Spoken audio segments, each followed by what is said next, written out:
want to head now back over to Davos, where my colleague Erik Schatzker is standing by with Harvard's John F. Kennedy School of Government professor and former director of the National Economic Council, Larry Summers. Erik? Betty, not just the former chief advisor on economic matters to President Obama, but the former Treasury Secretary. Larry Summers is here. Mr. Summers, thanks so much for being with us at the World Economic Forum. Good to be with you. Tim Geithner, the current Treasury Secretary, is the first one to come here since 2000, I believe, since you were here last. Why? Why do you think he's here? What does the U.S. bring to this debate now that it didn't the last 10 years? Oh, I'll let Tim speak to his reasons for coming, but obviously for the United States, we can't think of our economic strategy independent of the global context. We've got a stake in other countries growing. The president's put exporting at the center of our strategy. That obviously involves interacting with other countries. It involves talking about their trade barriers. It involves talking about the global macroeconomic situation. And those are things that American officials always come to Davos to do. Well, so the U.S. effectively has something important to sell here. Well, I'm not sure that it's a matter of selling, but there are a lot of important issues for the United States to discuss about creating a better functioning global economy. The president spoke a couple of nights ago. Did he strike the right balance between the need to be a little bit hawkish, let's say, on the deficit, and at the same time encourage growth and invest in the U.S. economy?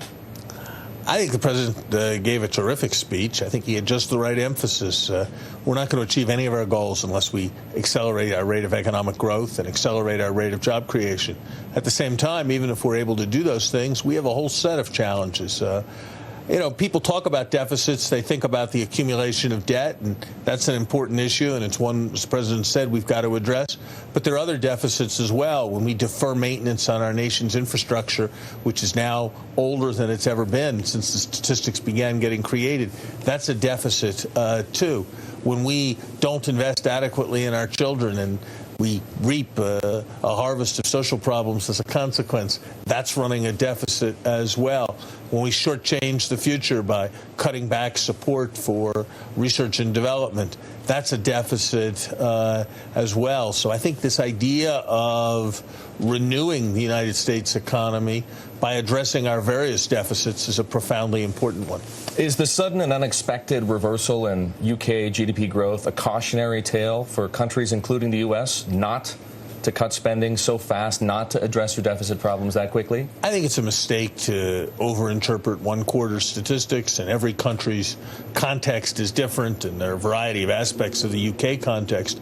But I think the lesson of economic history, whether it's Japan in the 1990s, whether it's the United States in the late 1930s, is that one needs to be very careful of premature declarations of victory. And while I've said often here in Davos that for the first time in 5 years, I'm now more optimistic than the consensus forecast, that the greater risks, in my view, are still on the side of excessive slowdown and deflationary pressure rather than of overheating and inflationary pressure. On that very subject, George Soros was here earlier today saying that he anticipates a slowdown and a considerable one in U.S. economic growth next year as the Fed finds itself in a position where it has no choice but to begin raising interest rates. Do you agree with that view? I would be surprised if we saw a substantial slowdown, but there certainly are important issues of macroeconomic management going forward. Let's talk about Europe for a moment, because that's where we are. Do EU policymakers get it, so to speak? Do they recognize what needs to be done in terms of scale and ambition to put the economic crisis and the debt crisis in this continent behind it? You know, in any crisis situation, there are, if you like, issues of recognition and issues of implementation. And the latter issues in particular face all kinds of political constraints and differing political constraints in different settings. I certainly agree with the spirit of your question that we will need to see more definitive policy laid down, as I think the Europeans recognize, if we're to be able to put this phase of the European problems behind us. do they recognize the need to cooperate with the banks? Today, as you may know, there was a verbal sparring match between President Sarkozy and Jamie Dimon. Dimon arguing that policies need to focus on jobs and growth. Sarkozy responding that policies need to focus first on moral values. Is that any way for the leadership of the G20 to get underway at a time when so much work needs to be done? I'm not going to comment on a conversation that I didn't hear. I will say this: achieving jobs and growth is, I think, important to all kinds of moral renewal. You know, the bankers are, as you probably know, gathering this afternoon to talk about shared concerns and shared objectives. On their agenda, unintended consequences of regulation and policymakers' increasing propensity to intervene in markets. Does that suggest to you a hostility, effectively, still towards regulation?